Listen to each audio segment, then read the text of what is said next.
¿Qué es la filiación post-mortem? Bueno, la filiación post-mortem es aquella que se establece cuando hay técnicas de reproducción humana asistida y tanto sea que los gametos son aportados por tanto por un varón o por una mujer y son fecundados después del fallecimiento de estos, o existen embriones con el material genético de un varón y una mujer y se van a implantar con posterioridad al fallecimiento de uno. Esto implica un concepto amplio de lo que es la fecundación o filiación post-mortem, distinto a aquel que fue recepcionado en principio por el proyecto del Código Civil y Comercial del 2012, que establecía la existencia de filiación post-mortem solamente cuando existieran dos supuestos. Siempre y cuando existiera un consentimiento expreso, que es aquel que se pide en las técnicas de reproducción humana asistida o por testamento, donde se autorizaba, que en general estuvo más pensado para la implantación de embriones expresamente, esta implantación después del fallecimiento del varón y que aportó el material genético y que transcurriera un año desde su fallecimiento. También ahí es interesante pensar, si hablamos de varones o de mujeres, y pensar en la pluralidad de familias existentes y no asociar la idea de varón o mujer necesariamente con la voluntad procreacional y con todo aquel vínculo que el derecho puede establecer después. En este caso, cuando el código habla de el proyecto 2012 habla de filiación o fecundación post-mortem, hace referencia a que existe una voluntad procreacional de dos personas, un varón y una mujer, pero también si pensamos en un concepto más amplio, podría suceder que hay un dador de esperma se hacen múltiples extracciones o dona múltiple cantidad de veces, en la clínica hay datos, después fallece y queda ese esperma ahí en la clínica. ¿Qué sucedería si la clínica no tuviera conocimiento de ese fallecimiento y lo siguiera utilizando para fertilizaciones donde hay la dación de un material de un tercero ajeno a la pareja? Si hablamos de una pareja heterosexual, si hablamos de una pareja de dos mujeres, es necesariamente el lado de un tercero. Y bueno, ¿y ahí qué sucedería y qué entraría en los términos de la ley y qué es aquello que de la ley no, de lo que regula el proyecto, y qué sería fecundación o filiación post-mortem en un sentido amplio? También hay que hacer una aclaración más que nada terminológica que tiene que ver con las acciones filiatorias, que es en el caso de filiaciones naturales, pero que uno de los progenitores no hizo el reconocimiento en vida, porque no tuvo voluntad, porque no lo supo, y la acción es intentada después del fallecimiento de este progenitor, que es una aclaración pertinente. ¿Por qué? Porque en este caso la persona, mientras estuvo viva, no creó el vínculo filiatorio, sino que jurídicamente se creó después, tanto sea porque se inició la acción en el caso de la filiación natural, y cuando hablamos de técnicas de reproducción humana asistida, porque la fecundación o la implantación fue posterior a su fallecimiento. Y bueno, y eso nos abre un campo con muchas dudas, preguntas y también con posiciones encontradas entre sí. ¿Qué opinas sobre la falta de regulación de este tipo de procedimientos en el Código Civil vigente? Es un tema interesante porque, ahí adhiero a lo que plantea Marisa Herrera de que lo que no se regula no es que no existe, sigue existiendo y el derecho decide ignorarlo. Y pasamos de la oportunidad de por lo menos regular algo a dejar una laguna normativa, donde no se prohíbe ni se permite, pero como todo lo que no está prohibido está permitido, implica que en la realidad social estos supuestos pueden darse mucho. También hay una cuestión de... la jurisprudencia ha sido un claro ejemplo. El fallo de la persona que fallece en un accidente ferroviario, que estaba en un tratamiento de fertilización y su pareja solicita la extracción, que bueno, también ofrece toda una serie de reparos, está en la realidad social más allá de aquello que regula o no el derecho. Y no solo en la realidad argentina, sino que lo que sucede en distintas partes del mundo y los supuestos amplios que la realidad no puede dar. Una persona que padece una enfermedad y tiene que realizar un tratamiento y elige guardar sus gametos previamente, y que incluso hay hasta casos de ficción que son muy interesantes. Por ejemplo, la serie Doctor House, los protagonistas son médicos, una de las actrices principales que tiene un rol protagónico es médica, estuvo en pareja con otro médico que fallece, pero tiene en el freezer de su casa guardado material genético de ese varón con el cual se podría se podría fecundar tranquilamente. Entonces, bueno, y ahí el derecho y una clínica intervino, no, quizás por esta situación particular pudo hacer ella la conservación, y el día de mañana si se fecunda y nace ese hijo, bueno, a ver, su padre no estará vivo al momento del fallecimiento, o el varón que hizo el aporte del material genético no estará vivo, y entrará la duda de si se reconoce vínculo filiatorio o no, y todos los efectos que tiene. Y también es interesante, no solo en el plano sucesorio, que es donde más inconvenientes patrimonialistas genera y de seguridad jurídica, sino a nivel humano, emocional y a lo que es nivel del derecho de familia.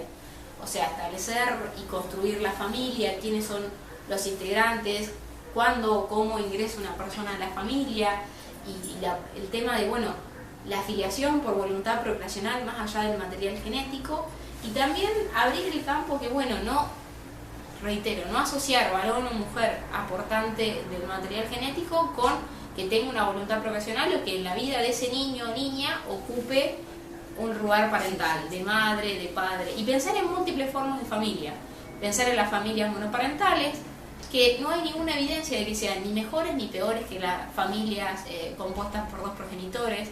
Pensar también que es un caso que toca muy de cerca no solo a las parejas heterosexuales que puedan tener algún tipo de problema de fertilidad, sino a los supuestos de personas homosexuales donde necesariamente hay un aporte de un tercero, y se entra la duda, y bueno, ¿y quién será ese tercero y por qué? Porque se podrían inseminar tranquilamente con un donante anónimo al cual nunca conocerían y no tendría vínculos minatorios, o quizás con un dador que hoy al momento de la fecundación o de la implantación está fallecido, pero sí era conocido y tuvo voluntad por lo menos de ayudar a esa pareja de mujeres, aunque no sea una voluntad procreacional. Y si no, si hubiera ido a una dación anónima, tampoco lo conocería. E incluso también volver y no pensar el derecho aislado quizás de la psicología y de lo emocional, y cómo las personas van construyendo relaciones con otras que en distintos momentos van a ocupar roles parentales. Y ahí es también donde está la discusión, bueno, pero si no, es traer al mundo niños huérfanos, y hay un montón de otros supuestos donde hay situaciones terribles para esos niños. Un hombre que tiene relaciones sexuales con una mujer de la cual queda embarazada y no quiere ser padre, ese niño se encuentra tan huérfano ante el mundo como aquel que nació de un aportante de material genético que ya había fallecido, o un varón que no quiere ese vínculo parental, y el niño, por más de que lo reconozca jurídicamente, no lo reconoce emocionalmente. Entonces ahí, ¿y el derecho para qué? ¿Para cuándo? ¿Para dónde? ¿A quién beneficia? ¿A quién perjudica? O sea, el interés superior del niño es fundamental, pero una cosa es cuando hablamos de gametos sexuales y otra es cuando hablamos de un niño de 2 o 3 años. Entonces, bueno, pensar el interés superior del menor en un niño de 2 o 3 años es mucho más fácil y mucho más concreto, y que incluso hacer lo que sería ver qué derecho es prioritario por sobre otro es distinto a, bueno, cuando estamos hablando de gametos y ni siquiera hay un embrión todavía, que es un supuesto que dentro del concepto de fecundación post-mortem sí está permitido, por más que no sea el recorte que hizo el proyecto del 2012. Y me parece que son algunas de las cuestiones que se plantean. Bueno, te queremos preguntar cómo considera que influye la bioética en el derecho y también a la afiliación post-mortem. Y la bioética que es como la ética de la vida, y tiene que ver en aquellos casos donde los conflictos jurídicos tienen una repercusión más en la ética individual de las personas intervinientes, entre otras cosas, y esa ética tiene que ver con cuestiones relacionadas con la biología y con la vida, tanto sea la vida como en su comienzo como en su fin. En este caso estamos hablando con el comienzo de la vida, y creo que también ahí, según las posturas que se planteen o los valores o derechos que se prioricen, es que se generan los dilemas bioéticos en sí. Porque vuelvo a plantearme, bueno, si yo la pienso más allá del recorte que hizo, con muy buen criterio normativo, aunque una no necesariamente esté de acuerdo en todos los puntos, el proyecto 2012, todos los dilemas que puede generar. Y vuelvo a esto, en el caso de una pareja homosexual, sea de 2 varones o de 2 mujeres, bueno, en el caso de 2 varones necesitan una ovodonación y necesitan una gestación por sustitución. Bueno, y si la ovodonación es de una persona que falleció pero quería colaborar con ese proyecto, ¿por qué tendría que estar prohibida? Porque ahí las 2 personas, ya hay 2 personas que van a tener voluntad procreacional, incluso va a haber una persona que lo geste. Entonces ahí es sumamente interesante de por qué prohibir, por qué permitir, y en términos de quién o para qué se plantea el dilema. quizás los que plantean o priorizan una familia muy patriarcal con un varón y una mujer que la protagonicen pueden ver esos conflictos, que quizás una persona que reconoce o coloca en un pie de igualdad a las familias monoparentales o a las familias homoparentales, ese conflicto no lo vería, porque también, a ver, para llevar adelante esa voluntad procreacional de una sola persona o de una pareja homosexual, necesariamente se va a recurrir a las técnicas de reproducción humana asistida y van a existir múltiples conflictos que no pueden tener una solución en el derecho. Por eso que el derecho, más allá de proporcionar una legislación de principios, no puede pensar, imaginar y darle solución absolutamente a todos, y que todos los derechos de todos los interesados queden satisfechos. Y a ver, yo pienso que es un plano donde el interés superior del niño se tiene que repensar de otra manera, porque a veces ya no tenemos ni un niño, tenemos un embrión que está crioconservado y que si no se implanta, viabilidad no tiene. Y también pensar la fecundación post-mortem, más que nada con el tema de los gametos, porque ya los embriones crioconservados generan un gran debate bioético en sí. Entonces, bueno, para evitar quizás ese debate con todas aquellas posturas que plantean que es vida humana, más allá de lo que plantea vida humana en el término de considerar la persona bajo los parámetros del Código Civil, más allá de lo que plantea Tavia, que plantea que merece un reconocimiento pero sin asimilarla a la concepción de persona, creo que también sería interesante pensar la cuestión de los gametos. Más allá de que si esa persona o esa pareja no puede realizar la fecundación, aunque en su propio cuerpo con las técnicas de reproducción humana asistida, y lo más conveniente es que los gametos se formen en una fecundación in vitro y después se implanten, bueno, sería otro tema. Pero también pensar en el tema de, bueno, ¿y qué se hace con los gametos? Y volver a pensarlo en las nuevas formas de familia y en todos los supuestos que exceden a las soluciones que puede dar el derecho.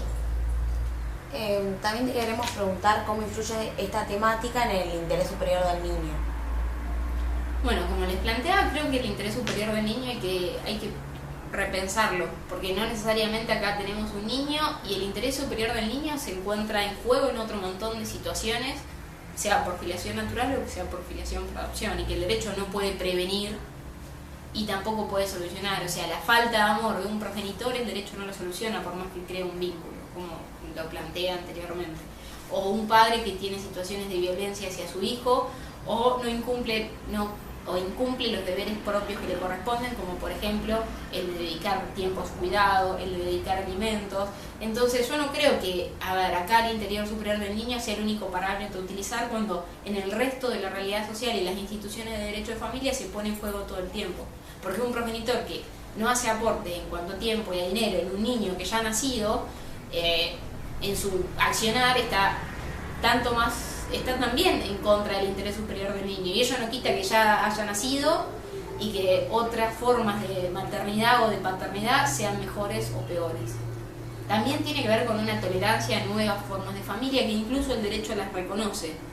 Pero bueno, también entra en juego de lo que se permite o lo que se prohíbe expresamente, de la necesidad que se le genera a las personas de ir a la justicia y de judicializar un montón de situaciones.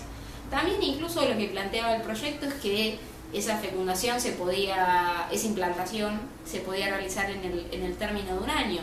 Y en parejas que tienen o tuvieron problemas para lo que es fertilización, un año no es nada tampoco. Entonces, bueno, y ahí cuando se plantea que esa voluntad debe ser expresada en un consentimiento informado o en un testamento, entra primero en coalición con lo que se establece en las técnicas en general, que dice que el consentimiento debe ser prestado cada vez que se realiza un procedimiento donde se utilice ese material genético o ese embrión, porque acá, como la persona ha fallecido, no se puede establecer. Y segunda, volviendo a lo del plazo, ¿no? Ahora no está regulado, supóngase, una persona deja un testamento y en ese testamento dice 2 años, 3 años. Y ahí, bueno, se encuentra la discusión tajante es si las filiaciones van a ser de orden público y no puede establecerse nada más que lo que prevé la ley porque es inderogable, o si las partes pueden, por la autonomía de la voluntad, generar ese vínculo filiatorio. Y el tema es, vamos a poner un supuesto hipotético, si se hubiera aprobado el proyecto de 2016 con esta incorporación, ¿no? Y llega una persona y plantea que a los 2 años, que no acepta el término de un año, sino que plantea 2, porque ya hace 5 años que llevan haciendo tratamiento y saben que les ha costado mucho, que los embarazos nunca han llegado a su fin y demás, y que un año es poco tiempo. Y bueno, ¿eso sería nulo o sería eficaz? ¿Y por qué sería nulo y por qué sería eficaz? ¿Y a quién daña? A ver, es una pareja, no hay otros niños, otros hijos que quieran ir a la filiación, que quieran ir a la sucesión, no va a haber inconvenientes en cuanto a las incompatibilidades. Esa persona, supóngase que no tiene otros herederos forzosos, no tiene padres, no tiene hermanos, o sea que no habría ningún perjudicado a nivel sucesorio. Y habría la posibilidad de que esa mujer que estaba al lado de él pueda llevar adelante ese proyecto que tuvieron los dos, o que él por lo menos quiso colaborar. ¿Y por qué prohibirlo? ¿Y por qué también obligarlo a judicializar si esto se realizó con una serie de procedimientos que resguardan la seguridad jurídica? Supónganse un testamento por acto público, y previo al testamento por acto público es un tema que esa persona, supónganse que tiene una enfermedad terminal y lo va previendo y ve cómo su pareja sufre, no solo por el proyecto de paternidad que no pudieron tener, sino por su fallecimiento. Es algo público que ha hablado con su círculo de amigos, es algo que ha trabajado a nivel terapéutico, en su ámbito de terapia, es algo que los ha consultado con los médicos, o sea, es una situación, es una decisión muy elaborada en múltiples sentidos. ¿Y por qué prohibirlo? Está bien que el límite entre lo prohibido y lo permitido, lo nulo y lo válido, lo nulo o eficaz es bastante discutible, pero creo que hay una universalidad que merece una serie de principios y que incluso sean acorde a lo que plantean los tratados de derechos humanos en cuanto a permitir y admitir múltiples formas de familia. ¿Considera que existe algún parámetro objetivo para determinar cuándo los avances tecnológicos y médicos son contrarios al bienestar humano? Uy, difícil la pregunta. ¿Qué es lo que sería el bienestar y qué no causaría bienestar? Y habría que medirlo. Y también, yo quizás te haría una repregunta, que es complejizarlo, a ver quiénes acceden. Y ahí hay que, también en todo este tema hay que mirarlo con una perspectiva de género, pensando que estamos en una sociedad patriarcal donde las mujeres están, quizás no tanto como históricamente, en una situación de desigualdad. Y también hay que pensarlo en clave socioeconómica, ¿quiénes acceden? Porque sabemos que si bien hay normativas, en los hospitales no se trabaja con técnicas de reproducción humana asistida, y que incluso las personas que pueden acceder, sea porque lo puedan pagar o tienen obra social, a veces incluso tienen que accionar judicialmente para que se los reconozcan. Entonces, bueno, a ver, ¿a qué avances tiene cada quien y en qué medida lo puede perjudicar o lo puede beneficiar, ¿no? Porque, a ver, si acá pensamos que pueden hacer una persona en base a una técnica de reproducción humana asistida con material genético o un embrión que se implante cuando uno de los progenitores ya ha fallecido, incluso con un vientre que va a gestar de manera sustituta porque no aportó el material genético, ¿cómo puede ser para la vida de ese niño? No lo sabemos, al igual que no sabemos cómo puede ser la vida de una filiación natural y la relación que vaya a tener con esos progenitores. No sé, me parece que también se crean muchas hipótesis que certezas después no tienen. Entonces, ¿qué es lo que puede prevenir el derecho? El derecho puede, no sé, augurar la felicidad o la infelicidad que va a tener una persona. También quizás es pensar al derecho quizás de una manera un poco más humana y mucho más incierta de la que el derecho quiere dar. Y ahí, por eso, el mayor resquemor viene con las cuestiones sucesorias que tienen que ver con la seguridad jurídica. Porque lo que te van a plantear, y bueno, ¿y cuándo sabemos quiénes son los sucesores? Porque si pueden hacer posteriormente, bueno, pero a ver, es una cuestión patrimonial. Quizás también no habría que pensar necesariamente la afiliación con efectos patrimoniales para todo. Quizás se pudiera pensar sin permitirla, sin crear un vínculo filial, como sucede con la dación de un tercero.